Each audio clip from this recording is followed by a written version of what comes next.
Assalamualaikum warahmatullahi wabarakatuh. Salam, Om Swastiastu, Namo Buddhaya, Salam Kebajikan. Yang terhormat dosen pengampu mata kuliah metode penelitian Bapak Haji Alamsyah. Di sini kami akan memenuhi tugas yang diberikan, yaitu sebuah podcast. Nah, di sini saya tidak akan sendirian. Saya akan ditemani 3 orang narasumber sebagai pembicara pada podcast pada kali ini. Yang pertama, mari saya kenalkan, ada Saya Iman Saibara. dan kemudian ada, Saya Emadif Taftazani. dan ketiga ada. Saya di Fauzan Rahman. Oke. Jadi di sini ketiga orang ini akan menjadi narasumber pada podcast kali ini.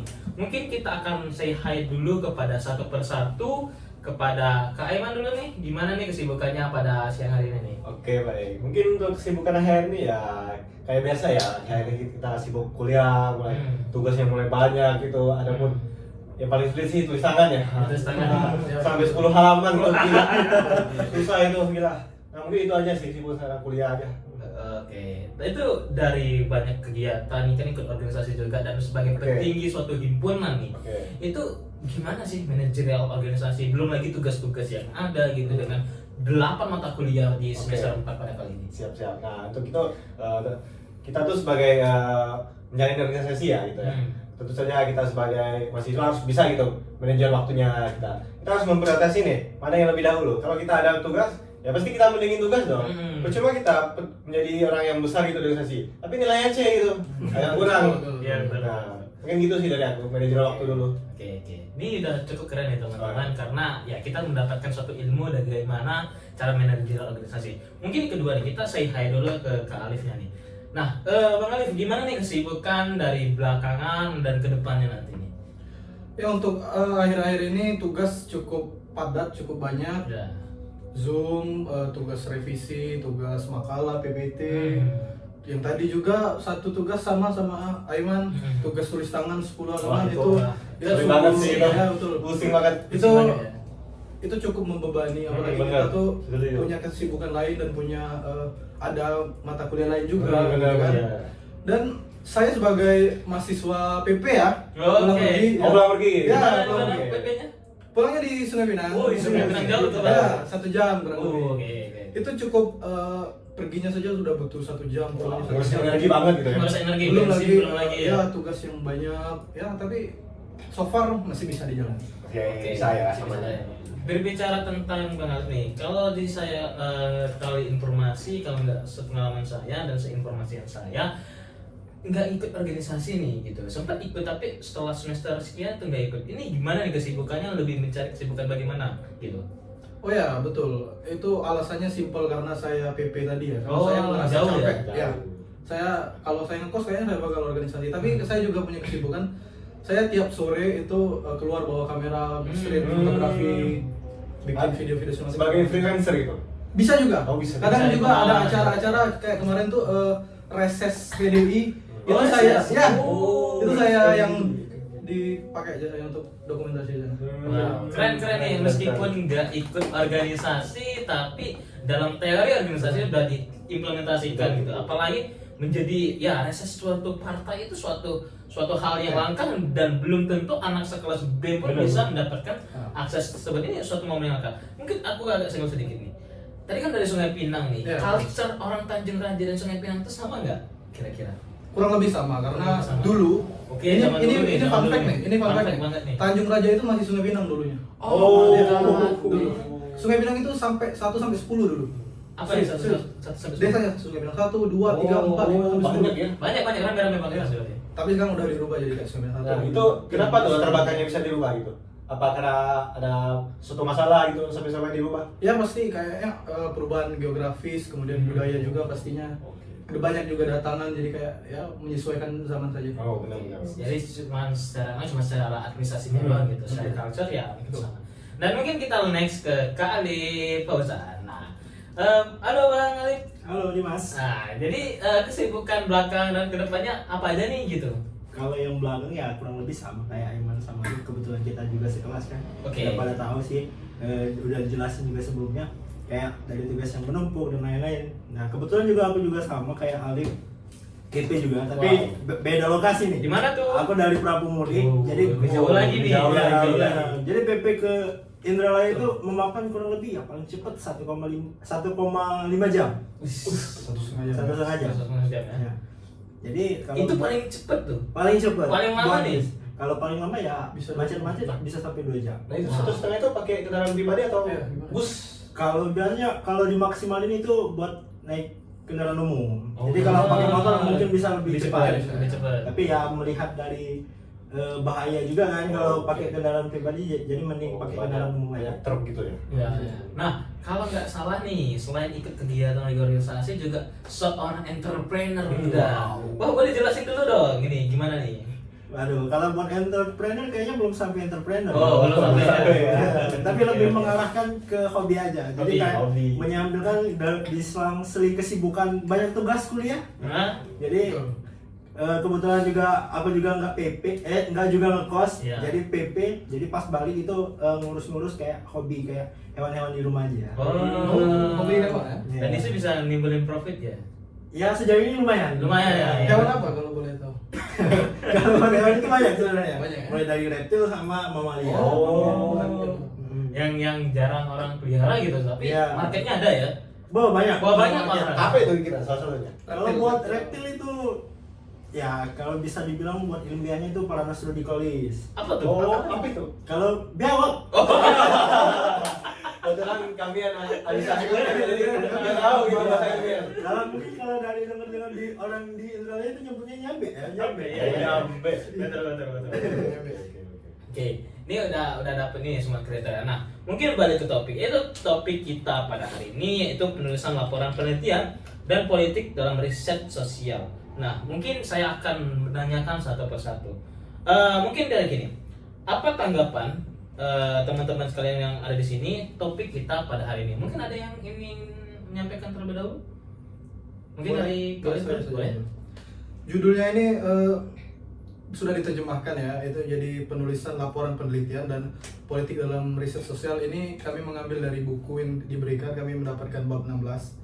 Penulisan laporan penelitian, menurut saya ini suatu topik yang cukup penting dan cukup berbobot juga, karena mungkin Betul.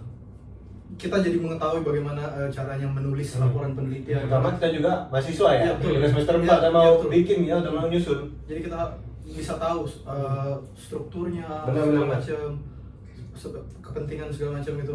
Dan politik dalam riset sosial. Nah, ini menarik ini, karena saya juga baru baca dan saya juga baru tahu kalau di riset sosial ada politiknya. Ternyata nggak betul, cuma betul. di kampus, nggak cuma di pemerintahan yang ada politiknya, ternyata di riset sosial pun juga ada politiknya gitu. Itu saja sih. Nah, terkait riset dan sosial politik nih, mungkin kan secara nggak langsung ada dua hal yang berbeda. Mungkin lebih pahamnya di mana nih? Kalau lebih paham, itu lebih pahamnya ke sosial politiknya. Sosial politik. Ya. Kenapa tuh? Ya karena memang di jurusan kita administrasi publik ya Ah. memang sudah beberapa mata kuliah membahas politik dan sosial. Benar. Betul. Ya, pengantar ilmu politik gitu. Ya. Betul. Nah, tadi mungkin langsung aja ke Kak Alinya gitu ya. Tadi dari Bang Alifnya bilang kan kayak terkait struktural atau kemudian kepenulisannya akan bisa menimbulkan impact ke depannya, dan fun fact-nya riset sosial pun mengandung unsur politikalnya di situ. Nah, bagaimana tanggapan Bang Alifnya sendiri? Bang Alif? Kalau dari saya sih simpel ya, terkait dengan laporan riset di Indonesia. Kayak kemarin itu kan masa-masa politik ya, Betul. antara tahun-tahunnya pemilu ya. dari antara kubu 01, 02, 03. Nah, dari narasi di situ kan itu kan banyak banget loh riset kayak dari perhitungan jumlah suara, kayak dari TV One, TV One. Metro TV itu kan beda-beda. Kayak Media, dari media. TV Surveinya ya, One, surveinya. dari TV One yang 02 yang menang. Ah. Kemudian yang di Metro TV Beda lagi. 01 yang menang. Nah, jadi itu kan menimbulkan stigma dari masyarakat, sentimen dari masyarakat. Kok riset di Indonesia ini gini banget loh? Ini ditunjukkan dari subjektif mana? Apakah yang kayak riset-riset ini mengandung unsur-unsur politik apa yang seperti yang disampaikan oleh saudara? Oke, tadi udah dijelasin dari Ali. Mungkin kita minta POV dari Kak Iman terkait ya tanggapan dari dua orang ini mungkin. Oke, kalau dari tanggapan Ali tadi, mungkin aku meng-highlight pada perbedaan suara ya di Iya. TV One sama Metro TV.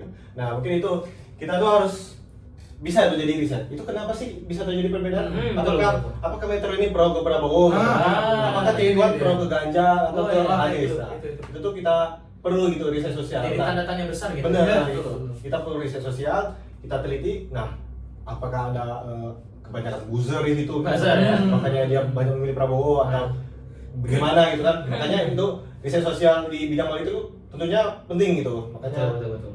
hari ini menarik gitu untuk dibahas. Agar outputnya itu nggak keluar kemana-mana Betul, gitu, betul. jadi jelas gitu, nggak ada yang ibarat kata hoax gitu. Jadi dengan adanya riset sosial kita tuh bisa ya mengklirkan apa yang Benar. salah gitu. Itu yang fungsi dari riset. Oke, mungkin balik ke topik nih. Kan kita tuh topiknya adalah penulisan laporan penelitian dan politik dalam riset sosial. Artinya ada dua konotasi yang ya bisa dibahas lah. Nah dari dua hal ini mungkin kelihatannya teknis dan normatif nih gitu ya. Tapi ternyata bisa jadi sangat politis dan kontroversial banget gitu. Nah mungkin kita minta tanggapannya, mungkin dari Kak Nia dulu. Benar banget Dimas, buat laporan penulisan ini nggak cuma soal teknik kayak dari tata bahasa, terus struktur.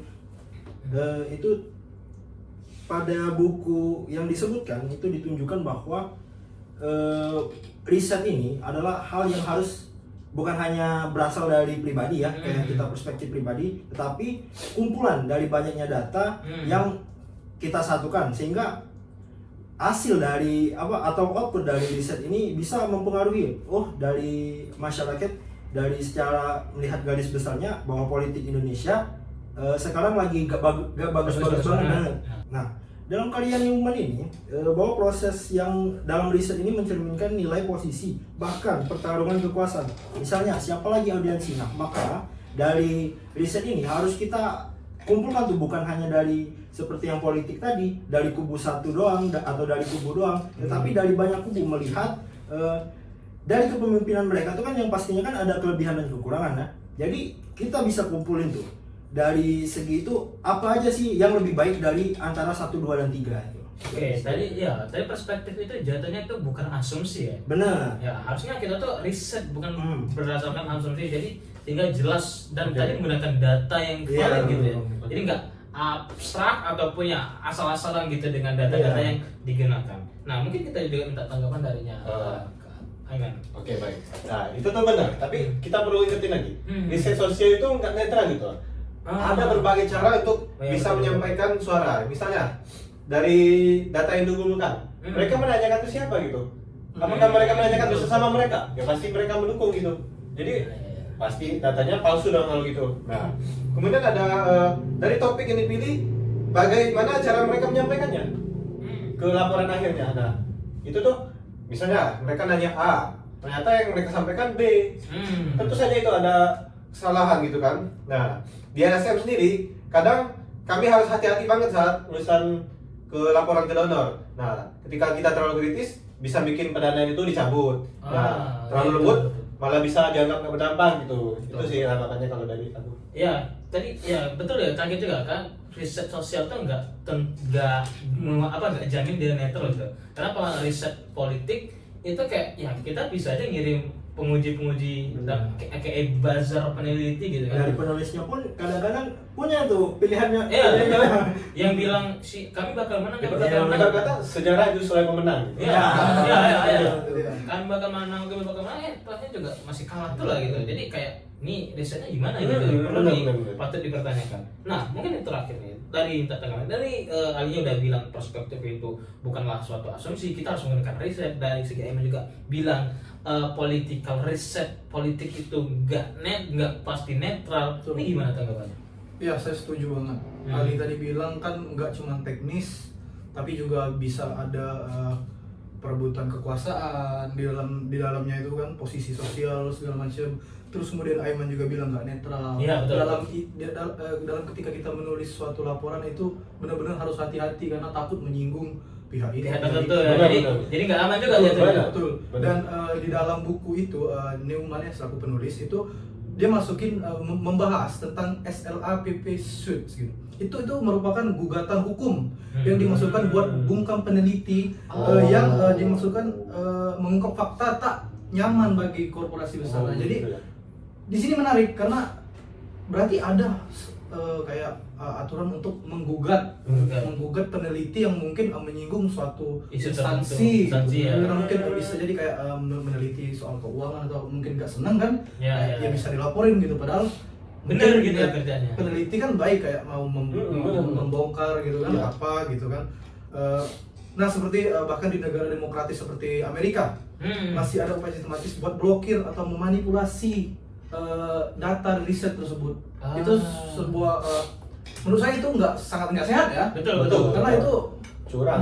memutar fakta, jadi kayak ya berarti anti kritik. iya jadi kayak ya, Sama apa kayak gitu. kasus Tempo kemarin tuh yang sampai Iya. dituduh Oh. kepala babi itu kan Benar. agak gimana kan, padahal kan mereka itu kan ya bukan hanya ya bisa dibilang lah sebagai oposisi, tapi oposisi dalam kutip yang baik gitu. Benar.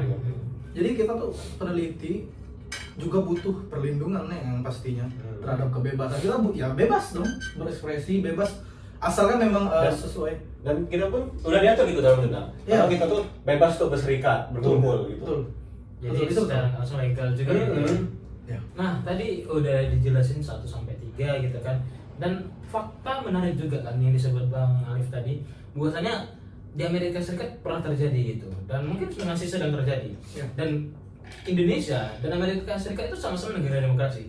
Artinya Amerika Serikat aja memiliki pemikiran bahwasanya bisa mencegah ataupun memanipulasi data, research dan sebagainya. Itu bisa saja mungkin terjadi di Indonesia gitu. Itu sangat berbahaya sekali. Ya, ini yang sebenarnya harus dicegah ketika para pemerintah ataupun para petinggi riset gitu ataupun para ilmuwan dan dosen-dosen mungkin untuk lebih waspada gitu, lebih aman lah mainnya gitu. Tapi kita masuk ke pembahasan yang kedua. Nah, dari yang kita jelasin tadi, bagaimana sih aktor kuat seperti pemerintah atau perusahaan bisa mempengaruhi proses riset itu sendiri? Seberapa kuat? Mungkin dari siapa mau jawab? Oh, Mungkin dari aku ya. boleh. Kalau melihat dari pengaruh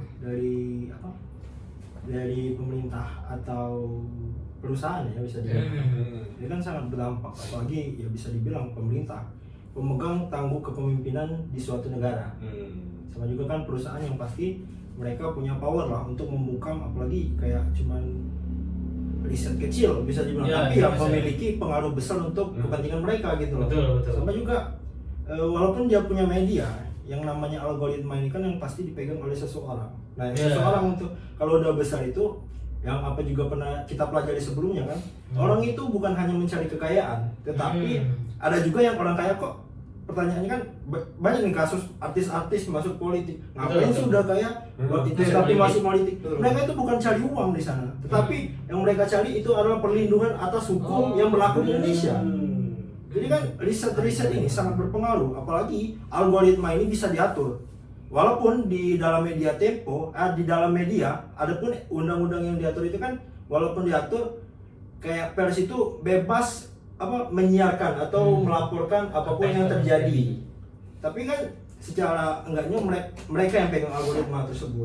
Nah, dari Bang Ali sendiri kan udah jelasin kayak dari segi algoritma dipegang oleh seseorang, kemudian memberikan contoh bosnya artis-artis masuk ke dalam ranah politik, semua bukan mencari suatu kekayaan, ya pada hakikatnya mereka udah kaya gitu, tapi mencari perlindungan dalam hal itu. Tapi bisa saja nih terjadi suatu hal yang mungkin konotasinya berbeda dari POV dari Bang Ali. Dari Bang Alifnya gimana? Ya menurut saya betul menurut Ali, karena pemerintah atau perusahaan itu mempunyai kekuasaan, mempunyai kekuatan, mempunyai power ya. Pertanyaan tadi kan bagaimana aktor kuat seperti pemerintah atau perusahaan bisa mempengaruhi proses dari riset. Saya ingin mengerucut sedikit, saya ingin mengambil contoh. Ini sangat bisa terjadi seperti yang saya jelaskan tadi, perusahaan bisa memanipulasi datanya, bisa merubah data-data tersebut seperti contoh di suatu instansi pemerintah mungkin. Kita mau meneliti mengenai apakah pelayanan di sana mungkin baik, anggap saja faktanya tidak baik, tapi karena suatu instansi tersebut tidak mau dicap buruk kan, ya dia memanipulasi gitu, bisa saja dengan mengubah data dari kotak saran atau apapun. Berarti sekarang pengaruh kuat banget ya gitu. Iya betul, pasti itu karena mereka ya balik ke instansi apa yang kita cari, karena ya atasan mereka nggak suka ya Suka saya gitu. Iya betul. Berarti mereka atasan gitu ya. Iya betul. Tadi bisa dibilang sangat kuat banget itu pengaruhnya. Nah, mungkin Bang Iman, bisakah pengaruh kuat ini bisa bersumber dari suatu anggaran dari pemerintah atau perusahaan gitu? Kayaknya sih menambahkan mungkin benar kata Alif tadi bahwa memang atasan itu pasti berpengaruh gitu terhadap suara gitu. Nah, jadi apapun yang atasan katakan ya bawahan pasti nurut gitu. Betul. Ketika kita Dan mengatakan itu juga terjadi di riset ya. ya benar-benar. Nah, ketika ada Ali Fauzan mengatakan kenapa artis ini masuk? Apakah mereka untuk cari kaya? Untuk enggak. Seperti Deddy Corbuzier sendiri. Kenapa dia dikasih pangkat mayor itu? Kenapa dia? Ada apa gitu? Lumayan ya. Nah, secara apa? Media juga mengatakan itu tuh tentara giveaway karena memang benar. Tentara giveaway. Iya, karena memang benar. TNI itu kan ada pendidikannya. Iya. Mulai dari latihan dasar, kemudian balik lagi ke asrama selama setahun, terus banyak lagi lah pendidikan satuan gitu ya kalau mereka masuk Kopassus atau Kopaska, banyak lagi. Nah, maksudnya itu pasti ngaruh banget gitu kenapa atasan mereka menyuruh itu, karena pasti ada satu tujuan gitu di balik itu. Gitu ya. Ya, ini suatu progres juga gitu kan, pengaruhnya sangat besar juga dari apa yang dilakukan oleh perusahaan ataupun pemerintah. Nah, tadi udah jelasin dari ketiga pembicara yang ada yang bahas algoritma lah, kemudian entrepreneurship dari perusahaan ataupun swasta, instansi itu pengaruh sangat kuat banget, baik memberikan contoh demokrasi di Amerika Serikat dan lain sebagainya. Ini pembahasannya udah masuk dalam ranah politik, tapi kita back to topik karena ya pembicaraan kita dalam dua topik yaitu kepenulisan. Nah, pertanyaan ketiga adalah terkait kepenulisan. Nah, bagaimana nih teman-teman caranya membuat laporan penelitian dalam konteks riset sosial politik? Mungkin dari Kak Iman. Oke, riset sosial ya. Nah, dari aku sendiri kalau aku sebagai mahasiswa ya, kebetulan aku pernah ikut PKM gitu. Itu pekan kreativitas mahasiswa. Di mana aku kebetulan PKM-nya bidang riset. Oke, Bidang riset humaniora ya? Oke, benar. Nah, di mana kami itu meriset tentang pengguna pemilih antara X dan X itu. Mana yang paling berpengalaman gitu. Apakah dari mereka ini pengguna X lebih paham itu tentang politik ataupun pengguna non X malah lebih oke gitu tentang politik. Nah, di situ cara kami mencari tahunya tentu saja banyak ya. Ada pertama dari jurnal-jurnal, kami membaca jurnal-jurnal, kemudian kami malah menyebar G-form juga. Kuesioner gitu ya? Iya, kami kuesioner. Apakah mereka kalian tuh di dalam berpolitik tuh apa sih yang kalian harapkan gitu? Apa sih yang kalian inginkan itu? Kemudian saran-sarannya juga mereka kasih tahu di situ. Berarti secara nggak langsung turun lapangan langsung gitu ya? Bisa. Itu tuh bisa dengan metode kuantitatif maupun image method gitu. Bisa kualitatif juga. Oke. Itu kalau dari aku sih kalau mau nulis penelitian itu. Ya, menurut aku ini unik banget itu karena diangkat dari pengalaman. Nah, menurut aku ini suatu hal yang unik ya karena dari IMN sendiri mengangkatkan dari pengalaman pribadi yaitu pekan kreativitas mahasiswa dari mana dia menggunakan kuesioner, menggunakan ya kualitatif dan kuantitatif gitu dalam risetnya gitu. Ini menurut gue suatu hal yang unik. Kemudian mungkin bagaimana nih tanggapan ataupun ya cara yang dilakukan oleh Alif Tauhid? Ya baik, seperti saya setuju dengan jawaban Bung Aiman tadi. Saya sangat setuju karena itu berdasarkan pengalaman pribadinya. Iya, pengalaman pribadi. Jadi benar-benar bisa merasakan langsung bagaimana Benar. memberikan laporan penelitian. Iya. Nah, pertanyaan tadi bagaimana cara penulisan yang benar laporan penelitian Iya. dalam konteks sosial politik. Betul. Yang saya mau highlight di situ penulisan laporan politik yang benar. Laporan politik kan laporannya berarti kan ya, Iya, benar. penelitiannya sudah selesai, selesai. tinggal dilaporkan aja gitu.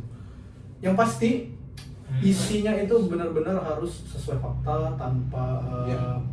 Manipulasi data, Benar-benar. manipulasi kata, tanpa pokoknya semuanya harus bersumber terhadap Fakta referensinya harus lapangan. fakta lapangan sesuai dengan apa yang terjadi di lapangan tanpa dilebih-lebihkan atau jangan dikurangi juga.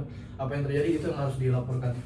Yang pasti dari pedoman sesuai pedoman penulisan laporan seperti kita contohnya kan warga FISIP ya, mahasiswa FISIP itu kan dalam menulis laporan apalagi skripsi itu kan harus sesuai pedomannya gitu kan, mulai dari margin, spasi, font, dari dafpusnya stylenya seperti apa, kemudian rata kiri kanan segala macam itu semuanya harus diperhatikan. Itu sih menurut saya. Baik dari segi isi, teknis itu semuanya Iya, diperhatikan. benar.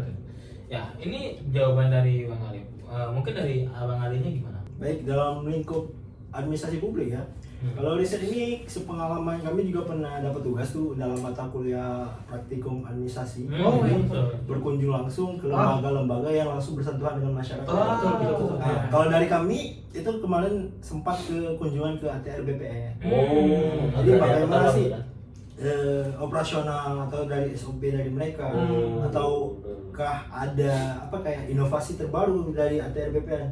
Karena melihat dari kasusnya kan ATR BPN ini kan banyak seliweran tuh di masyarakat.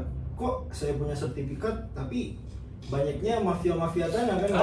Yang sedang bergerak gitu ya. Iya, jadi rupanya Usaha dari BPN, ATR gitu. BPN di Indralaya ini juga ternyata ada inovasi. Nah, tapi banyak masyarakat yang nggak tahu. Nah, dari riset ini, walaupun cakupannya hanya di kelas ya, minimal adalah bukaan atau pembuka kayak pembuka mata dari masyarakat yang akhirnya kan ujung-ujungnya kita kembali ke birokrasi kan. Betul, Dari betul, mahasiswa kan untuk kembali ke negara, untuk Benar, mengabdi. benar. Nah, jadi itu untuk melihat dari riset. Nah, di isi riset itu bukan hanya melihat dari banyaknya permasalahan-permasalahan yang timbul di masyarakat, tapi bagaimana sih solusi yang kami bawa gitu. Walaupun yang hanya dalam sekedar belum skripsi ya, Betul. cuman batas penyelesaian Laporan tugas ya. saja. Iya, iya. Oh, laporan makalah gitu. Jadi sepenting itu hasil dari riset tersebut, walaupun ya dalam bentuk tugas pun harusnya berdampak untuk masyarakat. Iya.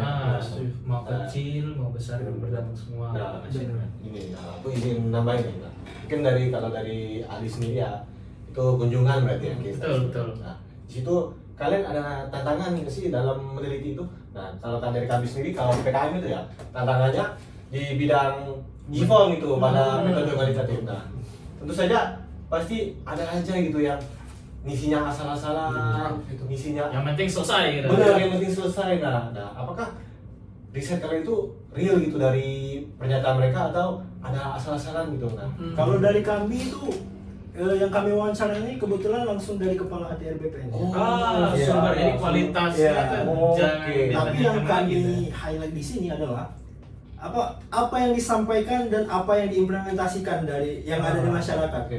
Dari masyarakat, nah kok dari ATR BPN lambat banget. Nah, Betul. ternyata hasil dari wawancara kami menyimpulkan bahwa emang proses dari SOP atau SOP pembuatan surat ini selama 99 hari kerja. Wah, Nah, Berarti jadi itu sekitar 3 bulan dong? iya, disclaimer juga itu kalau udah lengkap ya, mulai dari data dan sebagainya. Nah, dan juga banyaknya timbul masalah di masyarakat, ya kita kan ya bisa dibilang kan kalau kepala itu kan nggak mau nama instansinya jelek kan. Makanya itu kami compare dengan apa sih permasalahan-permasalahan di masyarakat, apakah emang benar atau hanya dari perspektif masyarakat aja yang kebetulan dia lagi butuh cepet dan mendadak kok rasanya lama banget sih ATM kerjanya. Kan itu kan nggak bisa dilihat dari POV dari masyarakatnya aja, tetapi dari penyelenggaranya juga. Karena keadaan tuh kayak aku mau cepet. Iya, benar. Pada hakikatnya ya faktanya memang harus Iya. nggak bisa cepet. Punya standar masing-masing. Standar Ada SOP. SOP gitu ya. Ya, karena nggak ngikutin SOP takutnya ya bakal lebih iya. struktural dan nggak jelas gitu dan ya hasilnya bakal nggak maksimal gitu. Nah mungkin nih kalau dari yang sudah dijelaskan nih bagaimana sih membuat laporan riset yang bukan hanya sekedar menyusun kata-kata doang gitu. Mungkin dari Bang Alifnya Boleh diulang pertanyaannya? bagaimana membuat laporan riset yang bukan hanya menyusun kata. Oke, jadi ini Daging gitu ya? perumpamanya tuh isi penelitian itu membual gitu kan, Ya. asal kata-kata saja. Yang penting banyak gitu kan. Ini balik lagi ke penelitinya saja berarti kayak individualnya. ya individualnya ini ya Anda bisa atau tidak, Anda sanggup atau tidak membuat sebuah penelitian ini kok bisa Anda hanya mengisi kata-kata yang mungkin mengulang atau enggak nyambung, ngelantur segala macam, atau mungkin bisa juga dari GPT. Ya, benar-benar. Nah, dari AI. Banyak banget gitu ya. Itu dari AI. Dia buka AI, tolong buatkan saya penelitian mengenai pelayanan publik apa, entar GPT memberikan. Dia langsung aja disalin ke Oh, benar. Dan itu Anda sering lakukan tidak? Oh, kalau ChatGPT? saya sih enggak ya, kalau saya GPT itu lebih ke membantu mencari jurnal. Oh, sekedar mencari, bukan menjadi Atau patokan mencari ide juga. Ya, mencari ide, konsep segala macam itu GPT itu Ya. membantu bukan menggantikan. Tools, ya, tools ya. Tools itu hanya Tools. membantu Iya. dan mempermudah bukan menggantikan. Karena kita hidup sudah di zaman modern. Nah, Iya, kita harus memanfaatkan. memanfaatkan. Ya. Kita nggak Harus bisa memanfaatkan. denial kalau GPT itu kita nggak bisa anti. Benar. Karena Benar. kita bandingin aja dengan Cina, udah ada Iya. robot joget. Kita kapan? Kita kapan? Kita Sabar. kita kita masih terpatokan dengan ijazah Jokowi. Iya. Kita masih menimbulkan hal yang gak penting. Iya.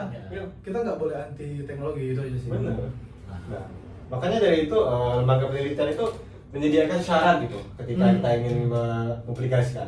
Syaratnya teliti, plagiasi. Plagiasi, ya. Makanya Berapa diadakan persennya peneliti, gitu? ya. Kebanyakan sih kalau dari PKM sendiri ya, itu tuh harus dibawa dari PKM pengalaman aku kemarin. Nah, itu tuh harus dibawa 10% gitu. Oh, sangat Oh, lumayan. Sangat ketat. Karena itu lembaga penelitian yang benar-benar meneliti. Karena udah ada jenjangnya juga kan, Benar, dan benar. outputnya pun ya sangat menggugurkan juga Iya. gitu, dari finansial, dari segi impact itu juga kontribusinya juga besar. Nah, mungkin setelah menjawabnya dari kedua narasumber, kemudian dari Bang Alifnya gimana? Kalau dari pandangan saya itu kan tergantung ya. Kalau Tergantung. terkait riset itu apakah hanya kata-kata atau bisa dibilang naratif kan? Karena bisa dibilang riset ini yang saya Alami? tangkap Oh, iya, oke. itu ada 3 untuk Oke. audiens, kemudian untuk pembuat kebijakan atau untuk masyarakat. Nah, itu. Dan untuk akademi itu kan ya biasanya kan gak terlalu bertele-tele kan. Betul, betul, betul, betul. Mereka lebih struktural, terus riset, hasil datanya itu kan yang penting. Hmm. Kemudian hasil.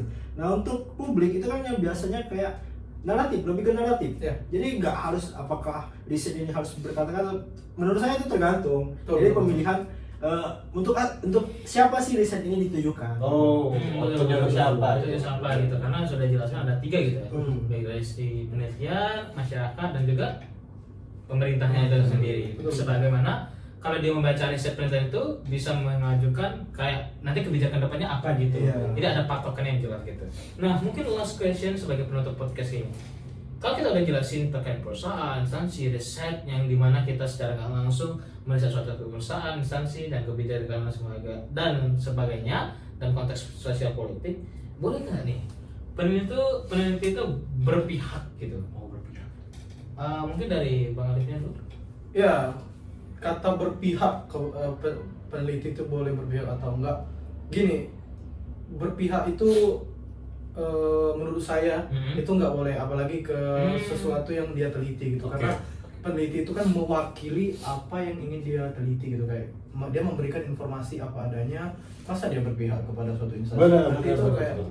nggak transparan dong jadinya. Iya. Dia jadi buat apa dia teliti gitu loh. Mending langsung aja bikin laporan yang manipulatif, Manipulatif gitu ya, ya. yang datanya diubah segala macem. Menurut saya sih seperti itu. Artinya secara nggak langsung nggak boleh nih. Iya, nggak boleh, ya. benar. Nggak boleh. Tapi yang meneliti gitu. Betul, betul, betul. Tapi adakah pandangan berbeda dari Bang Aiman atau tetap sama?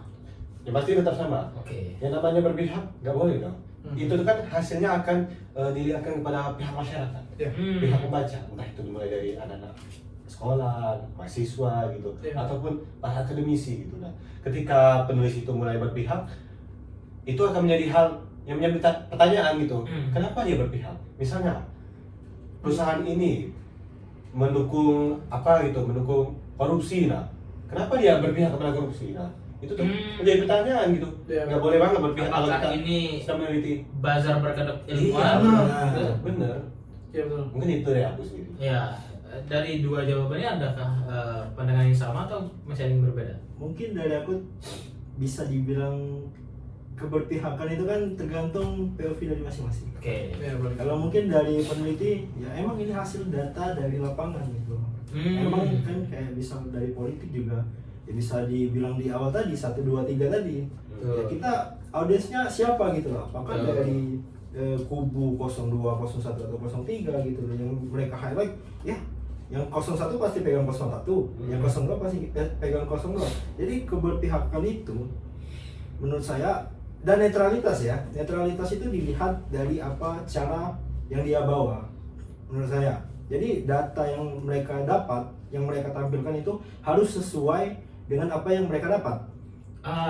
Jadi melihat dari audiens, jangan juga kayak keberpihakan itu terlalu menggiring ya, karena menurut saya banyak nih masyarakat yang menganggap bahwa riset-riset yang terlalu menonjolkan sebuah pihak itu dianggap sebagai keberpihakan. Padahal kan itu kan spotlight mereka, apa yang mereka tangkap di lapangan gitu loh. Jadi bukan berarti kritik sebuah kubu itu adalah sebuah keberpihakan kepada lawan, tetapi mungkin dari kritik tersebut itu harusnya membangun dari pihak-pihak atau kubu-kubu tertentu seperti gitu itu. ya. Karena kalau misalkan faktual di lapangan A dan meskipun terlihat condongnya ke suatu instansi tertentu, ya itulah fakta lapangan Iya, kita, itu yang betul. yang bisa kita tekan. Oke, teman-teman dan hadirin sekalian, mungkin saya rasa saya akan sedikit menyimpulkan bahwasanya penulisan ini dan sosial politik ini adalah suatu rumpun yang sangat bisa dikait eratkan ataupun di suatu kolaborasikan. Karena ketika kita melakukan riset sosial politik, artinya banyak fakta-fakta lapangan yang sebenarnya secara langsung kita butuh sekali untuk meriset. Baik itu secara penyebaran kuesioner yang dikatakan sepengalaman dari Aiman, kemudian contoh-contoh demokrasi yang dijelaskan Alif, kemudian POV yang dijelaskan sama Ali dalam konteks ya ini hasilnya tuh begini. Dan juga tadi sudah dijelaskan bagaimana ya cara penyusunan penulis tadi sudah dijelaskan, marginnya harus sesuai, kepenulisannya harus sesuai, dan ukuran font dan tadi sudah dijelaskan, dan itu semua dimasukkan dalam jenis suatu kepenulisan. Dan artinya ketika riset ini harus dilaporkan dalam bentuk apa? Kepenulisan tadi, baik dari struktural dan lain sebagainya. Baik, mungkin itu saja podcast kita pada kali ini.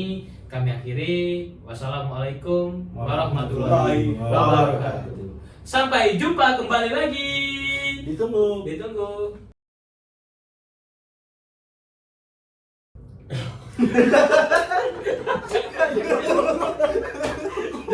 sumpah lama gitu. Langsung dulu kayak pendapat Aduh, ini. iya baik, ngerti. Dia nih ngomong ke yang apa survei pemilu. Iya, kan? Beda. Ngaku beda-beda. Mungkin kau bisa kembali dari situ. Artinya kalau misalkan Amerika Serikat bisa menekan adanya penelitian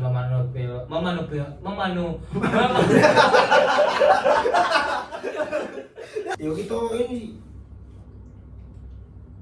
Oh iya. menggunakan